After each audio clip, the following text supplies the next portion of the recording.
pipe, it's going to be Slider. He needs a pipe. He needs a pipe. If he's going pipe instead of blink, then, well, how are you getting to Zeus? Games. He might have a tough lane too. I open field where there's no trees. You can't hide behind trees and use them for protection. And Solo's like, where are the trees? I found them. They will get first blood though, VP. He's going to be on the bottom lane where they kill off the Snapfire. So Nigma not quite quick enough to get the first blood themselves. Well, he'll probably come back to lane just to like double nuke a wave and then run away. But he does not really feel great about playing mid against Zeus right now. Unlike the Shakers and Tinies that just play around their boots and pressure mid. So both mid laners happily trading farm. Kuro not so happy. Oh, he's going to turn, get his 2 spells off though, so we'll set up a kill for Miracle in turn. I don't know if Miracle wins this battle. He's still got a time warp, so he's able to jump away, but you're right, Rezo's going to chase. I think he's got the Bash primed. He has. There it is again. Miracle tries to turn. Weeheart comes in with the TP back upstairs, sticks a pop. Can he kill him off in time? Miracle's getting low, but he will live. He survives. Weeheart's there. He's got his back. Make sure that Miracle wins the duel there between himself and Rezo. Other side of the map, though, Kuman cleans up a double. Yeah. Wow. He got the second kill too in base? All right. I guess the tower last hit or something and then instantly makes the rotation looking for Weeheart. Yeah. He's got a double raise. I don't think he's going to find a way to get 3 raises, so no kill for no one. And Zayats couldn't quite get close enough to catch him back. Maybe Kuro. Okay. Kuro's got the jump, but he knows that as soon as he's out, Zayats is going to bring him straight back. PL's a big kill. The Beastmaster at this point doesn't lane or match up well because PL's so high armor. And here we go. Just goes in, drops the Chrono.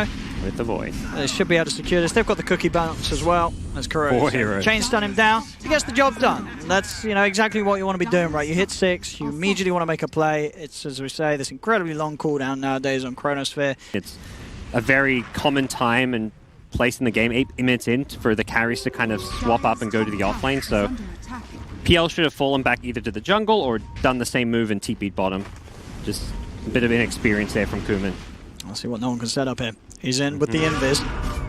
He's gonna have to help out. Here he goes, revving it up. Perfect position, and they were not ready for that one. The invis rune setting up an excellent move for no one to make. Double kill as he cleans up both forts, not just the offlane, but the carry himself. Back. At this point, if anything, the Void next Chrono, you should be looking to kill this SF. He's the hero causing problems. Quick pick on top. Setups there. We are able to get involved. Go for that bots rush. You know that there is eventually going to be magic resistance, whether it be BKBs, hoods, pipes. You've got to make the most of this period of time where your hero is so strong. Great item to allow you to farm the map and come to fights. And the glimpse back. It's not even needed in the end as VP get another pick off. I think the other really big thing about the... Disgusting. That's where your supports wander over and force it down your gullet. It's not nice. Mid lane. Big catch. You get the pick, no one. That's always priority number 1 if you can. Here's the combo. The Chrono... Have they got the damage? They should with this ult. It is that strong. It really is. No one doesn't manage to get the Requiem off in time. A little unfortunate. Nearly had the double there, but Miracle just slightly off. Obviously, it's fine. If anything, you want to make sure you get the SF. You're sure Rezo would have been a nice bonus, but the SF's what you want. With the Zeus, it's so hard to maintain map control. Beastmaster Roar, there's a lot of things to go through his BKB that can be problematic. Here we go. Miracle. He's found the setup. He does have the hood, but you look at that damage. It doesn't feel like he has a hood at all because it's just too much. It is just too much. The combo's working. It's working nicely. They've got to keep it going because VP's of course do continue to still farm very well. Top lane. There's the setup with the Roar. No one's at the side trying to break things up with the Requiem. We'll push them back, but they've already lost Zayats. They should get mind control here as no one's able to chase him down. One right click will push him over the edge. They get the trade. No one continues to be able to get involved as he is. The Vampire Fangs, which is kind of meh. Bottom. Miracle's got He's Chrono. got Chrono again. But he's being static. Very hesitant on the usage of it. Now the Snapfire comes into place. He does still have it, and Kuman is trying to juke with the illusion. The living arm is a bit of a giveaway. It kind of worked, right? They were confused. Miracle did not want to Chrono that. Yeah. I mean, it worked. The bait, he was concerned it was an illusion. He didn't want to end up on Reddit. No. With a so he just Chrono. Didn't use the Chrono. Yeah. Yeah. VP's got to be, as long as They have at least one hero outside, whether it be Disruptor or SF. I mean, Static Storm's not online, though. They're trying to just zone him away, but instead they're going to maybe find a kill. Miracle's in. The Static Storm very nicely placed down by No Zayat. one's kind of wasted his BKB here. Great hiding from Nigma.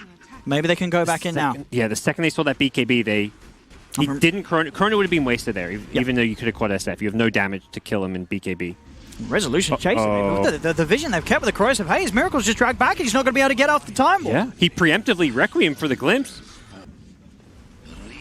And Resolution is able to just walk in, get this vision set up for Zayat to go for the drag back straight into Kuman, as the Will-O-Wisp will not provide any safety at all. Yep. I'm just finding these nice pickoffs, so tough game for Nigma, who are kind of just going to be forced to play on the back foot. They can maybe get aggressive when the BKB's up on board. Rezo, he's just running him down. Going straight up to the high ground, see what sort of vision there is behind Weehar. Weehar will be forced back. He's able to break away from the attempt now. And now Kuro turns, Snapfire cookies the creep, stuns up Solo. There's the setup required for Mind Control to get in, slow him down, cut him out with the axes. They get the kill, Nigma. Can they go for more, though? It doesn't look like they can, because Kuman, he's just straight in on the back lines, looking for Kuro. The illusion stay on top of the pushback with a Requiem. It's brilliant, because it makes the whole Chronosphere redundant. They can search for more. They're looking for that vision. He's on the high ground. They will turn and go for Mind Control instead. Drag him back out before he's able to get up to the base. Rezo does miss the Blink Crush. He'll continue to try and chase this, though, as Weehar is so vulnerable when caught out of position. Rezo's just able to run him down, turn his attention towards Mind Control. And that is the thing that's so good about VP's lineup compared to Nigma. VP, with his PL, Corrosive Haze, they can go whenever they want. Nigma, they've got to take these more carefully calculated fights, and they just haven't been able to get away with them. We're starting to see, you know, when they do miss these combos, they don't get a Chrono that guarantees, like, these core kills. No, there's no Chrono. It's the time to really make it hurt for Nigma. In they go, jump forward onto Miracle. Oh, he's so close to that BKB too.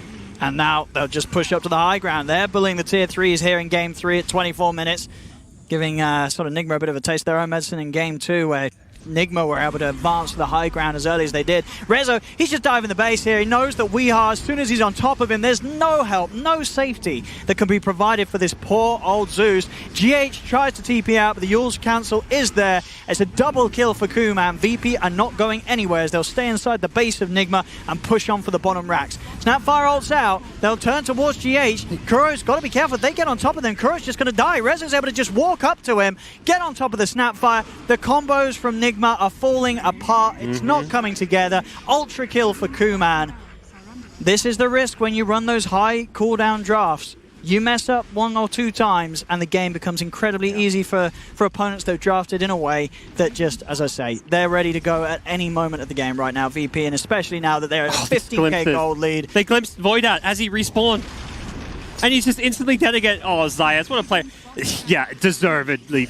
Quadruple tip. I think he did the same to the Coddle too when Coddle respawned. Just I wouldn't put it past him. I mean, Zayas is playing. Yeah, well, game 2 obviously was whatever. It was tough. But game 1 and game 3, Zayas on his Shaker in game 1, Disruptor this game 3. I mean, you know, he's just sort of that player that sort of thinks that that extra thought that makes opportunities happen where other players wouldn't see it. Yeah, I mean, it was a dieback on the Coddle that he caused, and then he gets the Void on respawn. Void, who was 200 gold from BKB, dies twice, loses 4 racks, and game's kind of just over off of that. Fantastic play from him. Rezo as well. Rezo, to me, has been the MVP this game. He's the one who's led the charge every single time when those ultimates are down. He's basically acting like the shot caller. Like, I mean, we don't know what the communication's like, but the way you see them play and who's charging in and having his team follow him, it's always Rezo. He understands when they're strong, when to fight, and he's never overcommitting. And against cores, you know, specifically PL and Slaughter, they get on top of them easily. Miracle's looking for the setup, but there's the jump in already. Resolution forces some action as he goes in, commits. Miracle is turning with the Raw, Snapfire ult. They do get the 1, the Chrono will clip the 2nd, so it gets 2, but it doesn't get the cores. So now no one is still alive. They can look to try and fight. Finally, they'll kill off the Disruptor. But now what else have Nigma got left in the tank? They've used their ultimates. Buybacks are coming out. VP know that they just have to turn, force this back into the faces of Nigma, as there's nothing else for Nigma to play with. Yep, the second Chrono's down. you can just win the game. That's what I was saying, where it feels like if you use Kurta, you could lose the game. Doesn't matter if they could have killed an SF or killed some cores there. Whoever dies is just going to buy back and go look for mega creeps. Yeah, they're coming in with a buyback, but this corrosive haze, whoever it's upon, they just die immediately. Miracle's caught up with the stun, does manage to get the time walk out. It's a triple buyback for Nigmas. They're trying to hold, but Kuman just stays on top of Miracle. Diebacks are happening. This game is done and dusted. This series is over. GG is called. A double ultra. That's nice. A little bit of balance there for both of the cores. No one and Kuman cleaning up. But yes, with this game 3 done and dusted, that's VP taking the series 2-1. Both their victories.